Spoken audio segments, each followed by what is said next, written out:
दोस्तों अप्रैल शुरू हो चुका है, गर्मियां आ चुकी हैं और बहुत ऑब्वियस है कि जब गर्मियां आएंगी तो गर्मी से जुड़ी हुई प्रॉब्लम्स भी उनके साथ ऑटोमेटिकली आ ही जाएंगी। सो इस वीडियो में हम लोग डिस्कस करने वाले हैं ऐसी ही बहुत कॉमन प्रॉब्लम के बारे में, जो कि है तो बहुत छोटी सी प्रॉब्लम जिसे बहुत इजीली ट्रीट भी किया जा सकता है घर पे। बट अगर इसे बिना ट्रीट किए छोड़ दिया जाए, अगर इसे टाइमली ट्रीट ना किया जाए तो ये बहुत ज़्यादा प्रॉब्लमेटिक हो सकती है, कई बार ये लाइफ थ्रेटनिंग भी हो सकती है। दोस्तों मैं बात कर रही हूँ डिहाइड्रेशन के बारे में। दोस्तों डिहाइड्रेशन एक बहुत ही कॉमन प्रॉब्लम है जो कि बहुत नॉर्मल है, किसी को भी हो सकती है गर्मियों के टाइम में। बट अगर इसे टाइमली ट्रीट ना किया जाए तो ये बहुत ज़्यादा डेंजरस हो सकती है, कई बार ये लाइफ थ्रेटनिंग भी हो सकती है। सो यहाँ मैं कोशिश कर रही हूँ ये बताने की कि डिहाइड्रेशन बहुत नॉर्मल है, बहुत सिंपल है ट्रीट करना घर पे। बट उसे अगर ट्रीट नहीं किया गया टाइमली तो बहुत ज़्यादा प्रॉब्लम क्रिएट कर सकता है। सो हम उसे हल्के में ना लें, उसे टाइमली ट्रीट करें और कोशिश करें कि डिहाइड्रेशन की प्रॉब्लम हो ही ना हम में से किसी को। हम अपना ध्यान रखें, अपनी फैमिली का ध्यान रखें, अपने बच्चों का ध्यान रखें, स्पेशली अपने एल्डर्स वन का ध्यान रखें। सो इस वीडियो में हम लोग डिस्कस करने वाले हैं डिहाइड्रेशन एग्जैक्टली है क्या, क्या कॉजेज़ हैं डिहाइड्रेशन के, क्या सिम्टम्स हैं एंड क्या वो सिंपल होम रेमेडीज़ हैं जो कि हम अपने घर पे कर सकते हैं to treat dehydration. So without any further delay, let's get started. Hi, my name is Shrankla Sharma and welcome to 3D Health.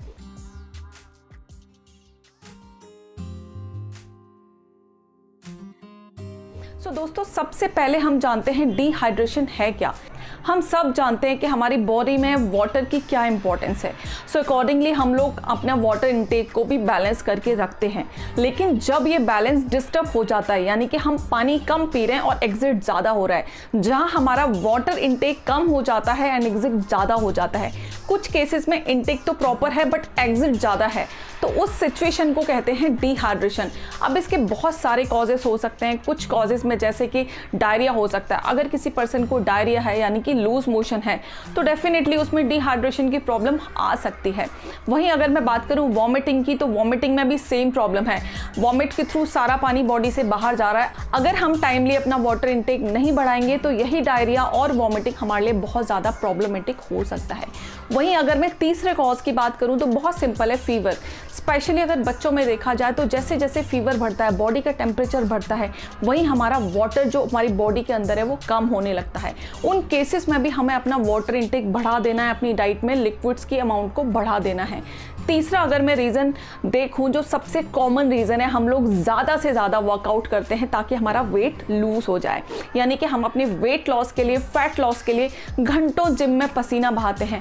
सो ये जो एक्सेस स्वेटिंग है बिकॉज ऑफ एक्सेस वर्कआउट, ये भी कहीं ना कहीं एक रीज़न है। सो इस केस में भी हमें अपना वाटर इनटेक बढ़ा देना चाहिए। कुछ ऐसी रेयर कंडीशन भी होती हैं जहाँ के हमारे यूरिनेशन की फ्रीक्वेंसी बढ़ जाती है।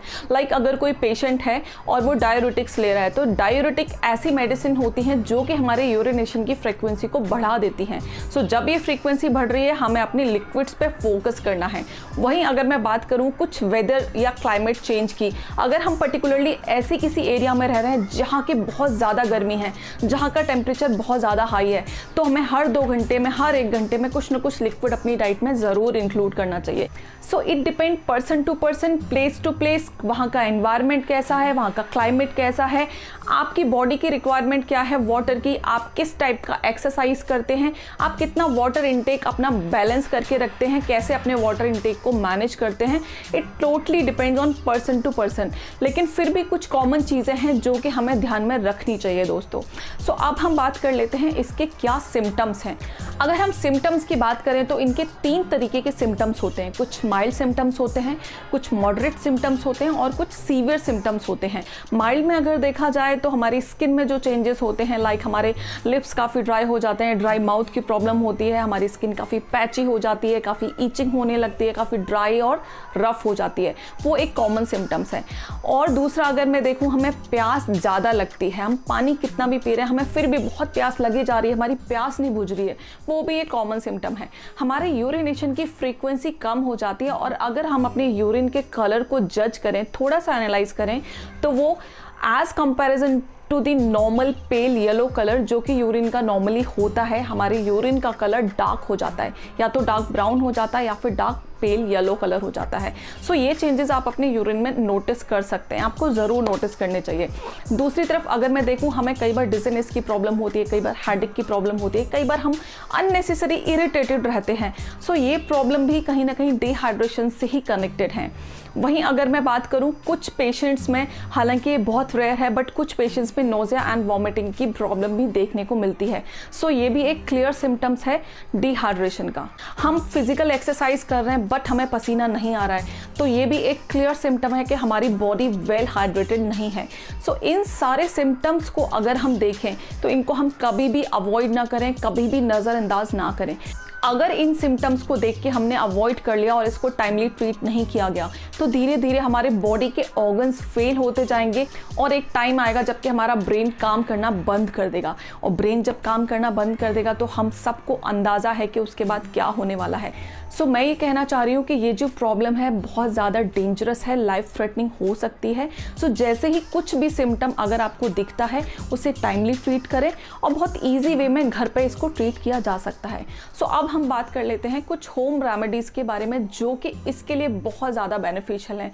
सो सबसे पहली होम रेमेडी हम सबको आई थिंक अंदाज़ा है, क्योंकि हमारे जो ग्रैंड पेरेंट्स थे वो सबसे पहले इसी को रिकमेंड करते थे। हम सिंपल वाटर में थोड़ा सा लेमन जूस ऐड करेंगे और थोड़ा सा उसमें नमक, ब्लैक सॉल्ट यूज़ करेंगे, उसके साथ हम थोड़ा सा शुगर भी यूज़ कर सकते हैं। तो ये जो सोल्यूशन है ये हमारे लिए बेस्ट। सो ये जो ड्रिंक है इसे आप हर आधे घंटे में, हर 1 घंटे में जितना आपसे इजी वे में पिया जाता है आप पीते रहें, अगर आप डिहाइड्रेशन के शिकार हैं तो। अदरवाइज अगर आप सेफ साइड पीना चाहते हैं तो दिन में कम से कम 2 बार इसे ज़रूर पिएं। जैसे ही गर्मियाँ शुरू होती हैं आप अपना वाटर इंटेक भी बढ़ा दें और अपनी डाइट में लिक्विड्स भी बढ़ा दें। लिक्विड्स में अगर मैं बात करूँ तो सूप्स हैं, जूसेस हैं एंड छाछ है, बटर मिल्क है एंड कर्ड है, मिल्क है, ये सारी चीज़ें आप अपनी डाइट में बढ़ा दें। आप जितनी ज़्यादा जूसी चीज़ें लेंगे, जितनी ज़्यादा फ्लूइड वाली चीज़ें लेंगे उतना ज़्यादा आपके लिए अच्छा है। आप वेजिटेबल और फ्रूट्स भी ऐसे ही चूज़ करें जिनका वाटर कंटेंट ज़्यादा हो, जैसे कि वाटरमेलन है, लीची है, ऑरेंजेस है, लेमन है। आप सब्जियों की अगर बात करें तो आप क्यूकम्बर ले सकते हैं, टोमेटो ले सकते हैं। ऐसी सारी सब्जियां अपनी डेली डाइट में ज़रूर इंक्लूड करें जिनका वाटर कंटेंट ज़्यादा हो। फ्रूट्स बेटर है कि सिट्रस फ्रूट्स हों, जूसी फ्रूट्स हों एंड इनको आप डेली बेसिस पे 2 टाइम कम से कम खाएं। आप अपना जो सॉलिड अमाउंट है, अपना सॉलिड फूड जो ले रहे हैं उसे थोड़ा सा कम कर दीजिए एंड लिक्विड फूड का आइटम बढ़ा दीजिए। यानी कि अपनी डाइट में आपको लिक्विड्स को थोड़ा सा बढ़ा देना है, सॉलिड्स को थोड़ा सा कम कर देना है। गर्मियों की अगर स्पेशली हम बात करें तो उसमें रफेज यानी कि फाइबर का कंटेंट थोड़ा सा हमें कम कर देना चाहिए। उसके कंपैरिजन में हमें अपनी डाइट में फ्लूइड्स का अमाउंट बढ़ा देना चाहिए। सो हमें करना क्या है, हमें घर का बना हुआ सिंपल सादा खाना खाना है दोनों तीनों टाइम। हमें तला भुना, ज़्यादा मिर्ची मसाले वाला खाना नहीं खाना है। बाहर का पैक्ड और जंक फूड तो बिल्कुल नहीं खाना है, स्पेशली गर्मियों में। और हर 2 घंटे में हमें कुछ न कुछ लिक्विड्स लेते रहना है। कोशिश करें आप छाछ ज़्यादा से ज़्यादा लें, बजाय कर्ड के आप अपनी डाइट में छाछ और लस्सी को ज़रूर इंक्लूड करें। लस्सी मीठी भी हो सकती है, नमकीन भी हो सकती है, बट हमारी डेली डाइट में ज़रूर होनी चाहिए, क्योंकि हमारी डाइट में जितने ज़्यादा लिक्विड्स होंगे, जितने ज़्यादा जूसी आइटम होंगे, जितने ज़्यादा सिट्रस फ्रूट्स होंगे, उतना हमारी बॉडी वेल हाइड्रेट रहेगी। दोस्तों ये था डिहाइड्रेशन के बारे में। आई होप आपको पसंद आया होगा। अगर पसंद आया है तो आई थिंक मुझे कहने की ज़रूरत नहीं है कि आप लाइक करेंगे और शेयर करेंगे अपने दोस्तों के साथ। अगर आप लोग मेरे चैनल पर न्यू हैं तो प्लीज़ इसे अभी का अभी सब्सक्राइब कर लें और नोटिफिकेशन बेल को हिट करना बिल्कुल ना भूलें। सो दोस्तों मिलते हैं किसी और वीडियो में किसी और टॉपिक के साथ। तब तक के लिए bye bye, take care, stay healthy and stay happy. Thank you so much.